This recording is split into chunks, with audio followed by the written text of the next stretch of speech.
정확히 새벽 3시 42분이었습니다. 그날도 저는 평소처럼 병원에서 밤 근무를 서고 있었죠.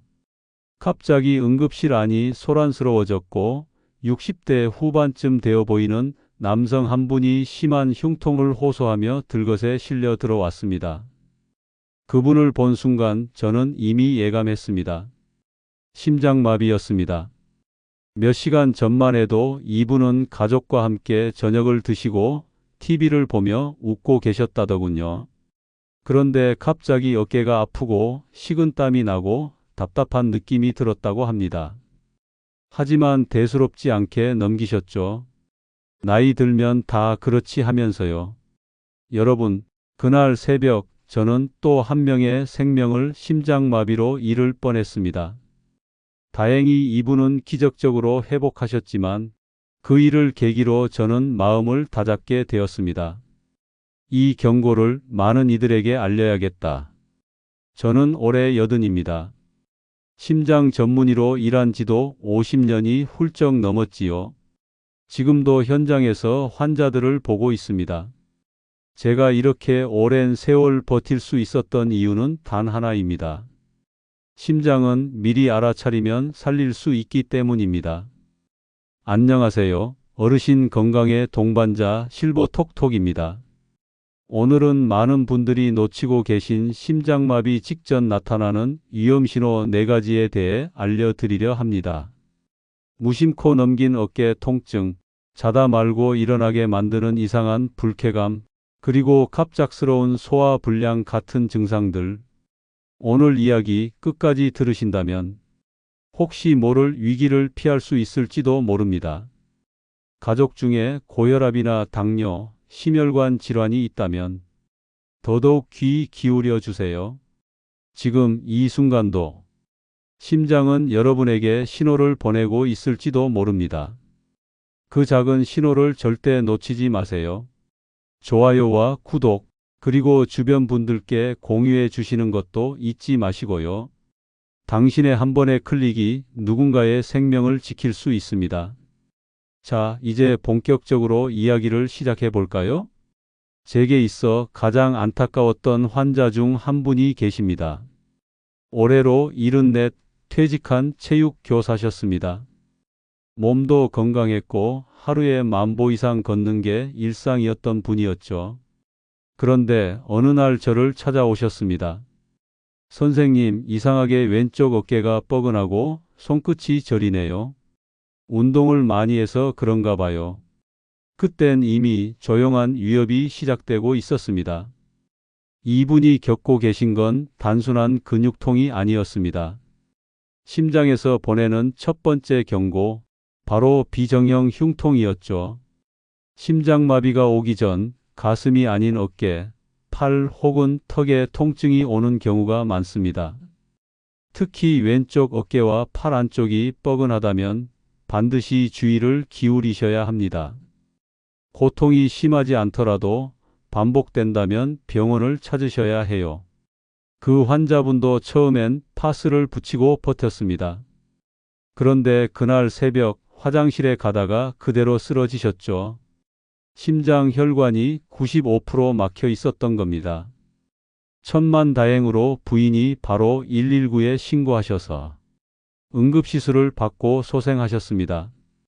여기서 중요한 점은 심장마비는 반드시 가슴을 쥐어짜는 통증으로만 시작하지 않는다는 것입니다. 어깨, 팔, 심지어 등 통증으로도 나타납니다. 이게 첫 번째 신호입니다. 어깨 통증을 대수롭지 않게 넘기지 마세요. 제가 50년 진료하며 본 수많은 환자들, 그분들의 공통점은 처음엔 그냥 넘겼다는 겁니다. 그 넘김이 생사를 가릅니다. 자, 다음 환자 이야기를 해볼까요? 이분은 송파에 사시는 48, 나이도 비교적 젊은 박서진이라는 남성분이었습니다. 자다가 갑자기 불안하고 가슴이 꽉 막힌 느낌이 들었다며 새벽 2시에 병원에 오셨는데요. 그 환자분은 평소 술도 담배도 안 하던 분이었습니다. 혈압도 정상이었고 당뇨도 없었죠. 그런데 이상하게 요 며칠 새벽마다 잠이 깨고 가슴이 답답하면서 식은땀이 흐르더랍니다. 심지어는 괜히 불안해서 거실을 왔다 갔다 하셨다더군요. 보통 사람들은 그걸 스트레스 때문이라 여깁니다. 하지만 제가 강조하고 싶은 두 번째 경고는 이겁니다. 심장은 새벽에 이상 신호를 보낸다는 사실입니다. 심장마비는 대부분 새벽 2시에서 5시 사이에 자주 발생합니다. 그 시간대는 자율신경계의 교감신경과 부교감신경이 교차하는 시간으로 심장 박동의 리듬이 불안정해지고 혈압도 급변할 수 있습니다. 이 환자분 역시 그 새벽의 불안감이 심장 신호였던 겁니다. 심전도 검사를 해보니 심장 근육 일부에 이미 산소 공급이 불규칙하게 이루어지고 있었죠. 당시에는 응급 상황까진 아니었지만 몇 주만 더 지났다면 치명적인 결과가 따를 뻔했습니다. 여기서 꼭 기억해 주세요. 이상한 불안감, 이유 없는 식은땀, 새벽에 가슴 답답함. 이것들은 단순히 잠 못 잔 날의 증상이 아닐 수 있습니다. 특히 40대 이후부터 이런 현상이 반복된다면 심장 전문의의 진료를 꼭 받아보셔야 합니다. 그 환자분은 지금 아주 잘 지내고 계십니다. 생활 습관을 개선하고 심혈관 건강에 도움이 되는 식단을 유지하면서요. 그분이 저에게 하셨던 말이 아직도 기억납니다. 선생님, 제가 그날 안 왔으면 지금 이 얘기를 못하고 있었겠죠? 이처럼 심장은 때때로 말이 아닌 느낌으로 우리에게 말을 겁니다. 그리고 그걸 놓치지 않는 사람이 살아남습니다. 다음은 세 번째 위험신호 이야기입니다. 이번엔 소화불량으로 병원에 오셨던 여성 환자분이셨죠. 분당에 사시는 67세 여성 환자분 김지숙님의 이야기입니다. 그분은 평소 위장이 약하신 편이었어요. 매운 음식만 먹어도 속이 쓰리고 자주 체하곤 했죠. 그래서인지 그날도 소화불량이라 생각하고 병원에 들르셨습니다. 선생님, 속이 더부룩하고 명치 끝이 타는 것 같아요. 신물이 올라오기도 하고요. 저도 처음엔 위염이나 역류성 식도염을 의심했습니다. 그런데 이상한 점이 있었습니다. 통증이 위장약을 먹어도 줄어들지 않았다는 점이었죠. 그리고 환자분이 말했습니다. 식은땀도 나고 왠지 모르게 불안해요. 이 말을 듣는 순간 저는 곧장 심전도와 혈액 검사를 지시했습니다. 결과는 급성 심근경색 전 단계였습니다. 여러분, 이게 바로 세 번째 경고입니다. 심장마비는 소화불량처럼 가장한다는 것입니다. 특히 여성의 경우 심장 문제가 가슴 통증이 아닌 속쓰림, 명치의 압박감 또는 복부 불쾌감으로 나타나는 경우가 많습니다. 이건 단순한 위장 문제가 아니라 심장 뒤쪽을 감싸는 신경들이 위장과 겹치는 구조 때문입니다. 실제로 연구 결과를 보면 심장마비로 응급실에 온 여성 환자의 약 30% 이상이 초기에는 위장 질환으로 오인됐던 사례였습니다. 그 환자분 역시 만약 그날 그냥 체한 거겠지 하며 집에 돌아가셨다면 다음 날 아침 가족들이 심각한 상황을 맞이했을 겁니다. 심장 문제는 언제나 조용히 다가오고 눈치채기 어렵게 위장처럼 꾸밉니다. 그러니 평소와 다른 소화불량, 명치 쪽에 묵직한 불편감, 신물이 올라오는데 약을 먹어도 낫지 않는다면 꼭 심장 검사도 함께 받아보셔야 합니다. 다음은 네 번째이자 마지막 위험신호입니다. 정말 많은 분들이 이 신호를 절대 심장과 연결하지 못하는데요. 그건 바로 극심한 피로감입니다.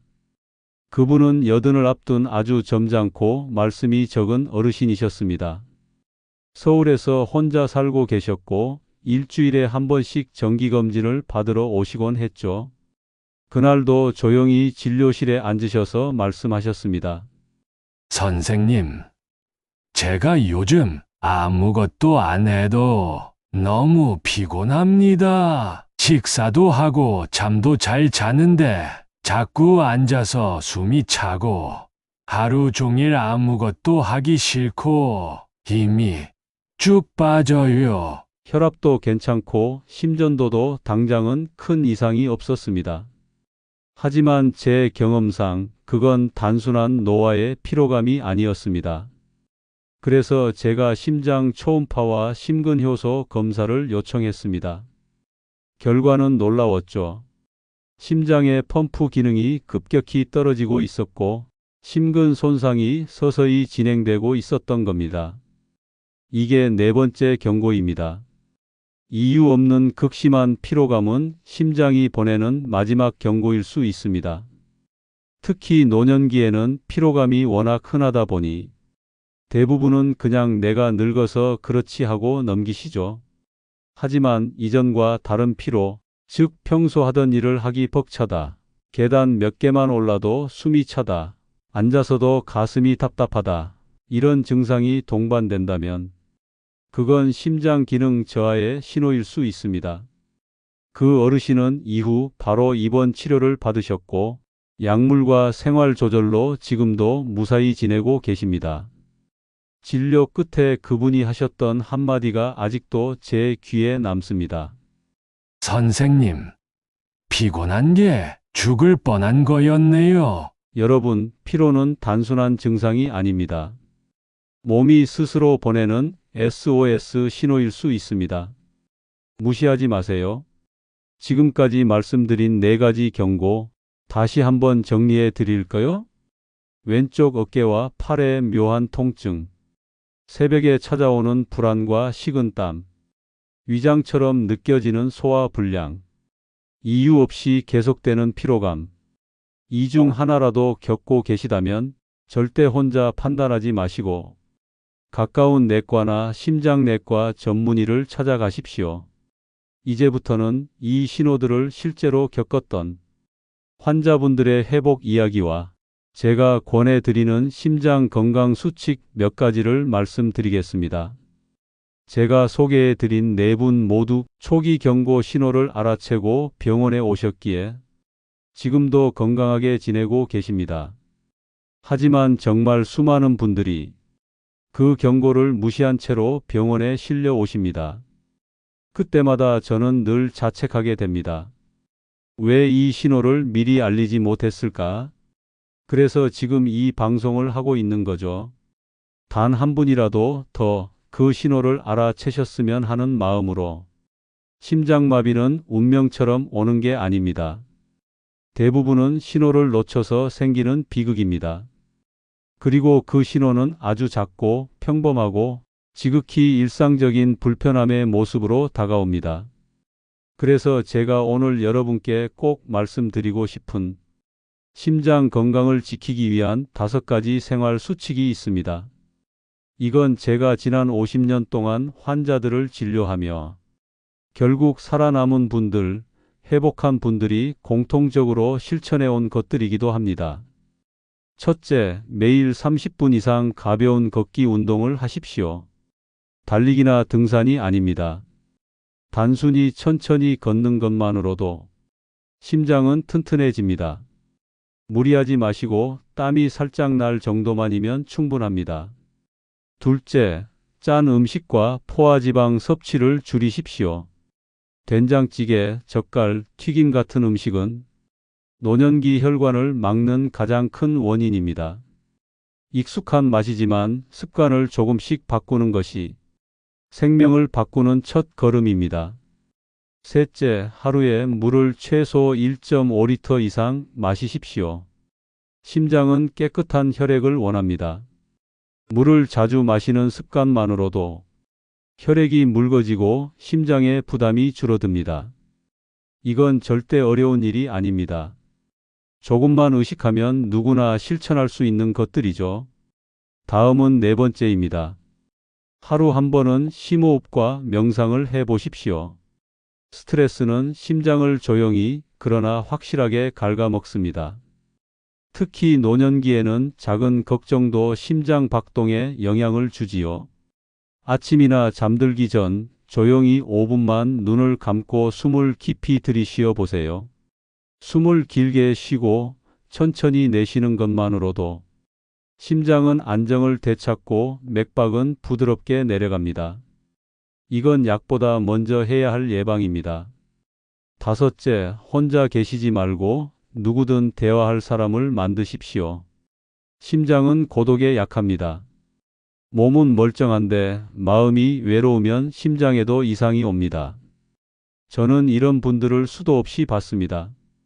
자녀들이 바빠 자주 못 오고 친구도 멀리 살아서 하루 종일 혼잣말만 하시던 어르신들. 그런데 놀랍게도 그분들이 주민센터 운동 모임이나 경로당, 교회 소모임 같은 데에 주기적으로 나가면서 얼굴빛도 달라지고 심전도 검사 수치도 안정되기 시작했습니다. 심장은 말이죠. 따뜻한 관계를 먹고 삽니다. 제가 기억하는 환자 한 분이 있습니다. 부천에 사시는 83세 남자 어르신 진승민님이셨는데 갑작스런 심장통으로 응급실에 오신 후 거의 한 달간 입원하셨죠. 이분은 원래 혼자 살면서 말수도 적고 거의 매일 방 안에만 계셨다고 합니다. 퇴원 후 제가 직접 권유 드렸습니다. 매일 아침에 동네 공원 산책 모임에 나가보세요. 말은 안 해도 좋으니 그냥 사람들과 걸어보세요. 처음엔 꺼려 하시더니 몇 달 후 다시 병원에 오셨을 때 표정이 정말 달라져 있었습니다. 선생님, 나 요즘은 아침이 기다려져요. 내가 가야지 다른 사람들도 같이 걷거든요. 심장이 회복되려면 몸만이 아니라 마음도 움직여야 한다는 걸 그분이 제게 보여주셨습니다. 이제 다음으로 심장마비의 전조 증상으로 쓰러졌던 또 다른 여성 환자 이야기와 함께 그분이 어떻게 자신의 습관을 바꾸고 다시 살아난 이야기를 들려드리겠습니다. 그분은 71세 여성 환자 박선희님이었습니다. 서울 근교에서 혼자 사시며 반찬 가게를 하던 분이었죠. 매일 새벽 4시 반이면 일어나 음식 준비하고 시장에 다녀오고 잠깐 눈 붙이고 다시 일하던 아주 부지런한 분이었습니다. 그날도 평소처럼 반찬을 정리하던 중 갑자기 왼쪽 어깨가 저릿하고 속이 울렁거리면서 어지럽기까지 했답니다. 아이고, 내가 어제 기름진 걸 많이 먹었나? 처음엔 그렇게 생각하셨다고 해요. 하지만 이상한 건 몸을 조금만 움직여도 숨이 차고 심장이 쿵 하고 내려앉는 느낌이 들었다는 겁니다. 결국 딸이 급히 119를 불러 우리 병원 응급실로 오셨습니다. 진단 결과는 심근경색이었고 우리는 즉시 시술에 들어갔습니다. 막힌 관상동맥을 넓히고 스텐트를 삽입한 뒤 며칠간 중환자실에서 경과를 지켜보았죠. 다행히 회복은 빨랐습니다. 하지만 진짜 중요한 건 그 이후였습니다. 그분은 퇴원 후 병원에서 교육받은 대로 하루 3끼 식단을 염분 3g 이하로 조절했고 매일 아침 20분, 저녁 20분씩 걷는 습관을 들였습니다. 무엇보다 이제는 나를 위해 쉬는 시간도 가져야겠다고 다짐하셨죠. 그분이 한 달 후 외래 진료에서 하신 말씀이 아직도 제 가슴에 남아 있습니다. 선생님, 저 처음으로 살고 싶다는 생각을 했어요. 그 말에 저도 한동안 아무 말 못했습니다. 심장은 마음이 달라지면 몸도 따라옵니다. 자신을 돌보기 시작한 순간부터 회복은 시작되는 겁니다. 그분은 지금도 매달 첫째 주 화요일이면 반찬을 한 보따리 들고 병원에 들러 심장 덕분에 다시 일합니다. 하고 웃으십니다. 이제 마지막 장으로 넘어가며 제가 이 나이까지 의사로 살아오며 깨달은 심장과 인생에 관한 한 가지 이야기를 여러분께 들려드리려 합니다. 저는 이 세상에서 80년을 살아왔습니다. 그중 50년 가까이를 심장과 함께 살아왔습니다. 수많은 심장을 만졌고 수많은 이들의 마지막을 보았고 또 수많은 기적을 경험했습니다. 젊을 때는 늘 어떻게 살릴까에만 집중했습니다. 하지만 나이가 들수록 제 질문은 바뀌더군요. 어떻게 살아야 심장이 무너지지 않을까? 그 답은 아주 단순했습니다. 억지로 사는 삶이 아니라 의미 있게 쉬는 삶, 무리하는 삶이 아니라 나를 아끼는 삶, 남의 기대를 따라가는 것이 아니라 내 심장의 리듬에 귀 기울이는 삶. 심장은 늘 우리에게 말을 겁니다. 심하게 뛸 때도 이유 없이 지칠 때도 그건 단지 생리적인 반응이 아닙니다. 삶의 무게가, 감정의 흔들림이 심장이라는 기관을 통해 드러나는 겁니다. 제가 만난 수많은 환자들 중 끝까지 살아남는 분들의 공통점은 약을 잘 먹는 것도 병원에 자주 오는 것도 아니었습니다. 그분들은 자기 삶을 돌아보고 마음을 다독일 줄 아는 분들이었습니다. 그리고 그런 분들에게 심장은 오래도록 견뎌줍니다. 이 방송을 듣고 계신 여러분께 저는 꼭 이렇게 말씀드리고 싶습니다.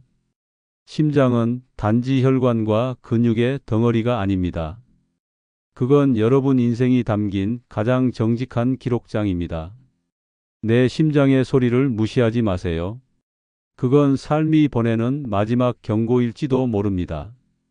이제 심장을 지키는 아주 쉬운 실천 습관 몇 가지를 조금 더 구체적으로 소개해 드리겠습니다. 이제 여러분이 당장 오늘부터 실천할 수 있는 아주 작은 습관 몇 가지를 말씀드리겠습니다. 이건 제가 수술실 밖에서 또 진료실 안에서 수많은 환자분들께 직접 권해드린 내용입니다. 첫 번째, 아침에 일어나자마자 갑자기 일어나지 마세요.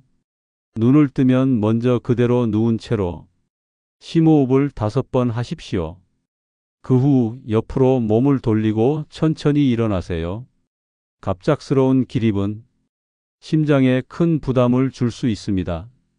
두 번째, 하루 3번 계단을 한 층만 오르내리세요. 엘리베이터 대신 단 한 층만 걸어보세요. 그 짧은 움직임이 혈관의 탄성을 지켜주는 놀라운 운동이 됩니다. 세 번째, 주 3회 고등어, 연어, 들기름 중 하나는 꼭 챙기세요. 이런 음식들은 혈관을 청소해주는 오메가3 지방산이 풍부해서 심혈관 질환 예방에 직접적인 도움이 됩니다. 네 번째, 매일 오후 2시쯤 따뜻한 물을 한 잔 마시며 5분간 창밖을 바라보세요. 이건 단순한 휴식이 아닙니다. 심장을 쉬게 해주는 의도적 멈춤입니다. 이 시간을 꾸준히 가진 분들은 맥박 안정도, 혈압 조절도 더 잘 되었습니다. 다섯 번째, 괜찮아, 이 정도는 참을 수 있어라는 말을 줄이세요. 특히 통증이나 피로, 불안감이 반복될 때 자꾸 참는 건 심장의 목소리를 무시하는 습관입니다. 이 5가지를 하루에 다 지키려고 애쓰실 필요는 없습니다. 하나만이라도 오늘 시작해 보세요. 그 작고 느린 변화가 여러분의 심장을 지키는 방패가 되어줄 겁니다. 방송을 마무리하며 제 삶의 마지막까지 지키고 싶은 심장에 대한 신념, 그리고 여러분께 드리고 싶은 마지막 당부를 전해드리겠습니다. 제가 지금껏 수많은 심장을 지켜보며 한 가지 확실히 느낀 게 있습니다. 심장은 멈추기 전에 반드시 신호를 보낸다는 겁니다. 문제는 우리가 그 신호를 별일 아니겠지 하며 흘려보낸다는 것이죠.